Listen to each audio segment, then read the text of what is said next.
Yo,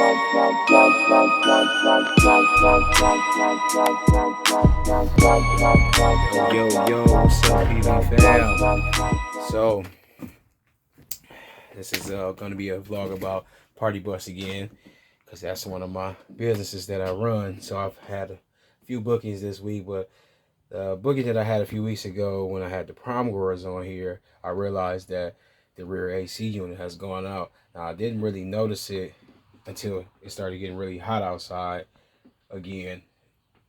That the AC was going out in the rear, but it's working up front fine, but back here, yeah, it's shot, it's gone.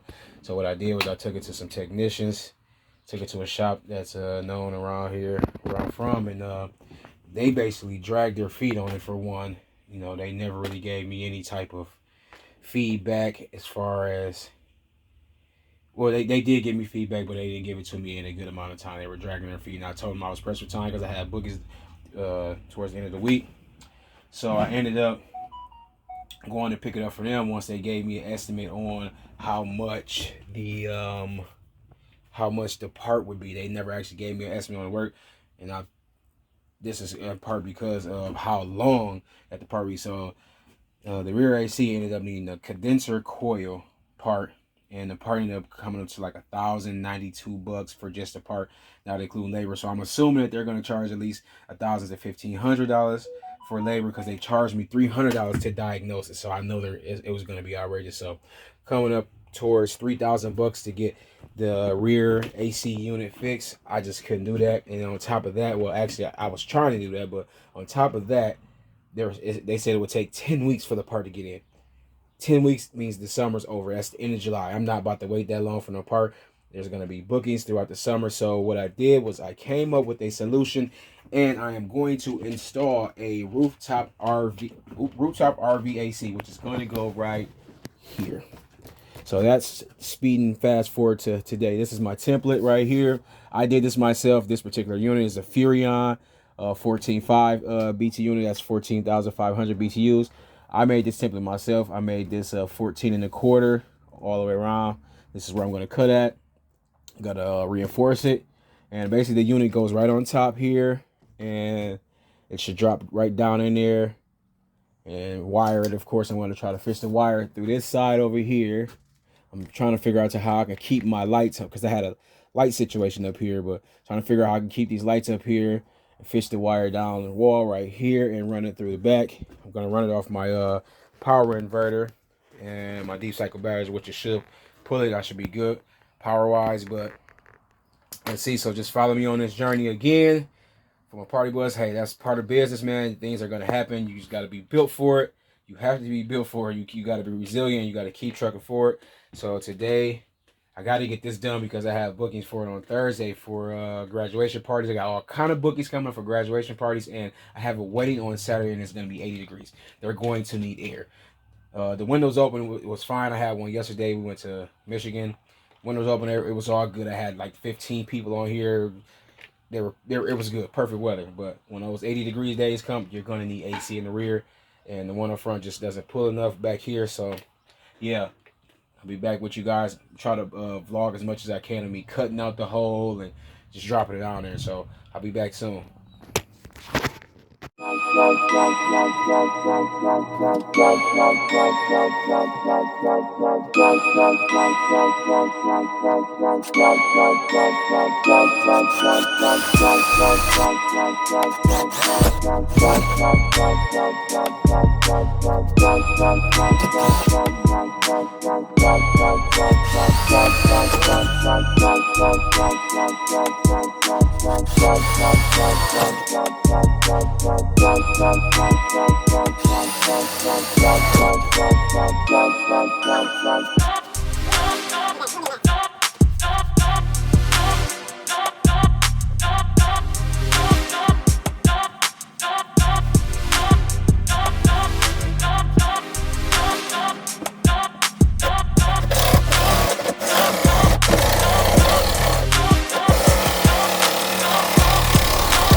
Alright, so got the first layer cut out.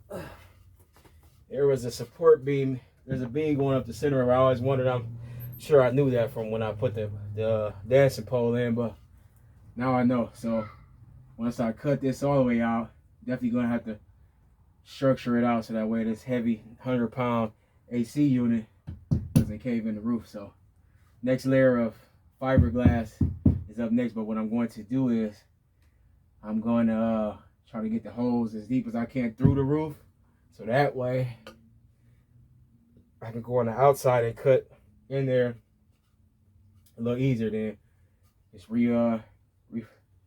start getting it structurally sound. Be back soon. Yep, I get to use one of my favorite tools because I can't really think any other way to get this out of here. It's not a thick ceiling, a thick roof at all. I thought it was thicker than this, a lot thicker than this, but it's not. So let's see where the old Mr. Oscillating Sawzall gets us.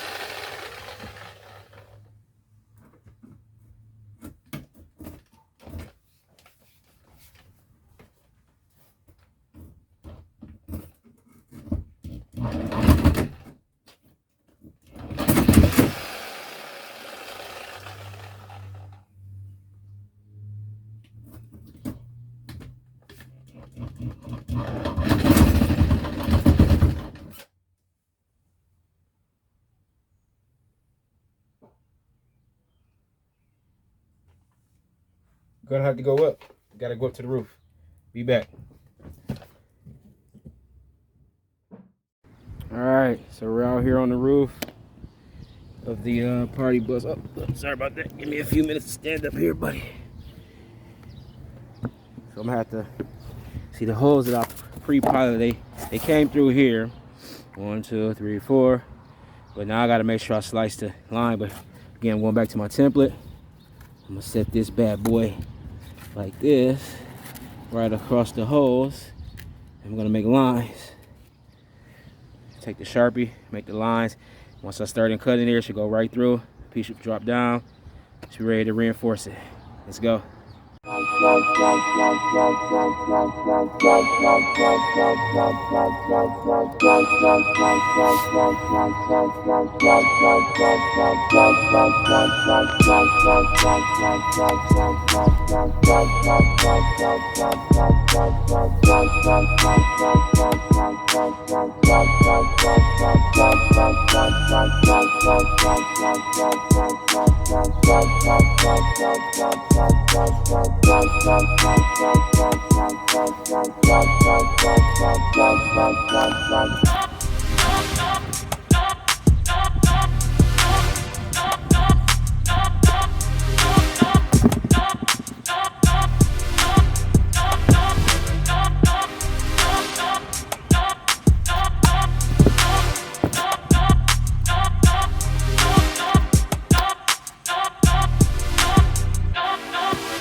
There you have it, my friends. 14 1/4 by 14 1/4. Let's go. Now to figure out. This is off. This whole roof is fiberglass. Man, who'd ever thought? In order to get the AC unit on top of the roof, we used the orange straps that you see hanging off the side right there. We just wrapped them around the actual unit. We kept it inside the box, lifted it up slightly on the silver ladder, and I climbed all the way up, and she lifted it up strong as she is, and I pulled it all the way up to the top. It was fairly easy once we got the right type of leverage on it, but it's definitely a two-man deal, and we couldn't really record that part because we had to get the damn thing on the roof. What's up, PV fam? Of course, always got to make a trip to Home Depot to grab some type of supplies. So my wife, she assisted me in getting the actual unit on top of the roof, which I needed her to do that because I wanted to make sure that the hole was cut to the right measurements. I don't want to have to, I'd rather take it up there, making sure it fits over the hole the correct way versus getting everything built out and then take it up there and then it's totally built wrong. It's kind of like that work. But what I did find out is that because I had to cut across my center beam, I had to gut it because that's where it was at. So it ended up being pretty much structurally sound steel. Because it's a smaller bus or whatever. But what I'm going to do is I'm going to take some 2x3s and I'm going to build it in from the inside so that way the bottom plate can stick to it a little bit more sound. You'll see once I get back home, but right now I'm about to go to Home Depot. I'm gonna show you some of the supplies that I'm about to grab right quick, and then I should be cut this out, frame this out tomorrow. I'm gonna fish my Romex today, and I should be finishing up electrical and turning that bad boy on tomorrow. 2-day deal. I have it done by Wednesday because it's supposed to rain, and that'll let me know if I got it all sealed up tight for leaks or anything like that. It'll be a good test.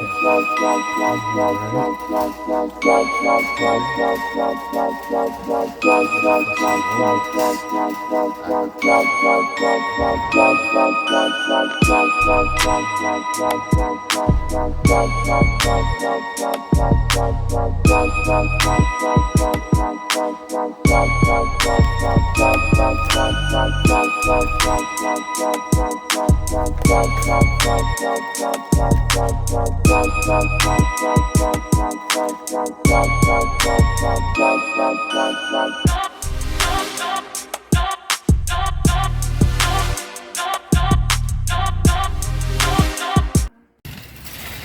right, so we got some Romex 12-2. Plus we got the 120 volt rubber 3-prong connector to plug into the power inverter. Got some foil tape to insulate. And here, my friends, I got me some 2x2 board, 2x2 board.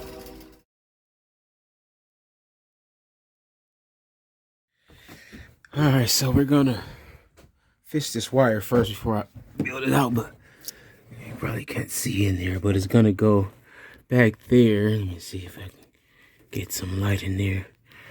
Nevertheless, I'm gonna fish it through there and it's gonna come out through the back, so it'll be perfect. So I'll be back once I get that fish through there.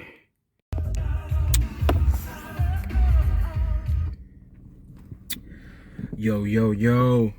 What's up, PV fam? Excuse me. What's up, PV fam?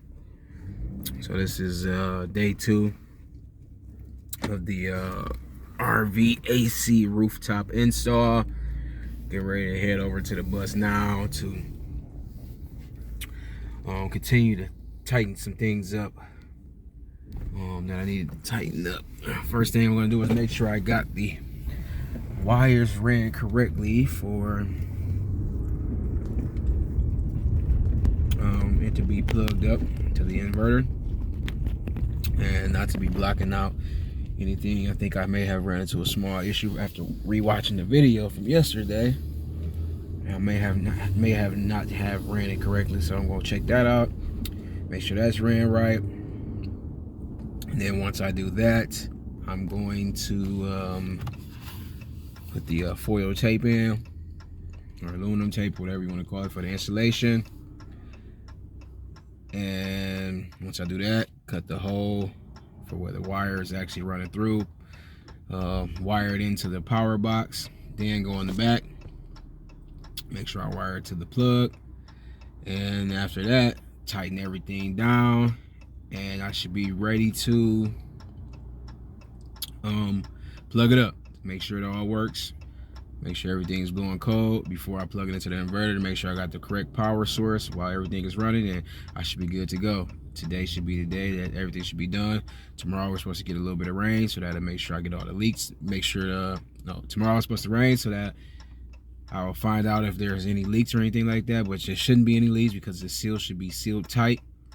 And yeah, that's pretty much it. So I'll get back with you guys soon. It's not looking too bad up there. Not looking too bad up there at all. I'm loving it. I'm loving it. Oh, let's get this done. So yeah, I did have it. I had it running back here. So it's running through the ceiling back there to the back of the bus. So I have to swing it around because there's the divider from which takes out the hot air and brings in the cool air type deal, whatever. So I had to bring around, there's a divider because it has to be compressed all the way to this. So I'm running it behind here. Then I'm going to throw my tape in here to insulate it and then bolt it down, and I should be good to go, man. Wiring it, and that's it. I'll be back soon. All right, got the tape, foil tape on this part right here. What I am going to do, I'm going to run another one around this bottom part right here just so it can be all the way sealed up. Oh, it needs to be sealed up. And I'm going to clamp everything down. And well, I'm gonna wire it first, and then I'll clamp it down. But yes. Foil tape. Let's go. All right, got it all taped in. Start wiring it, and I'll be back. This is the type that I use. Just some multi-purpose. Go right here. Foil tape. Since people like to see the type of products that you can use to install. Be back. All right, got it all wired up. Ran it over this way. Put a little bit more foil on there. Had to pull out some more Make sure you get yourself enough slack with your wire. Yeah, I'm gonna go in the back and wire up the plug, and I should put the cover on there. I should be able to plug it up and see if it works. Let's go. All right, PV fam, we're back at it. Everything's wired up. I put the knobs on here. I will show you in a second. Get ready to turn it on and see if it's gonna power up and get cold. These are the two knobs right here, and I just gotta go run into the house power right now. That's how you turn it on.